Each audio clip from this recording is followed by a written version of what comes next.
Kalau nak beli emas, mana satu lebih baik? Gold bar ataupun dinar?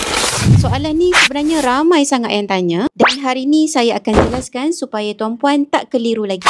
Pertama sekali, apa pun bentuknya, gold bar ataupun dinar, pastikan emas tu emas 999.9 dan di public goods semua orang boleh mula simpan emas. Tak kisahlah sama ada student, siri rumah, bekerja sendiri, bekerja swasta, business owner, malah yang pencen pun boleh simpan emas. Ramai juga yang tanya, apa beza antara dinar dengan gold bar? Jawapannya, emasnya sama, ketulinannya sama, 999.9.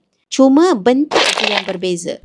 Kalau gold bar bentuknya petak, untuk dinar bentuknya bulat. Jadi tak kisahlah tuan-puan nak play dinar ataupun gold bar, mula dulu. Bila kita dah mula, tuan-puan akan nampak perubahan pada cara kita berbelanja dan juga menyimpan. Keuntungan adalah bergantung kepada emas yang kita simpan. Asalkan lebih 2 tahun dan ke atas. Contoh satu dinar yang saya ada sekarang, pada 2 tahun lepas, harga dia adalah sekitar 1,300. Hari ini nilainya lebih 2,500.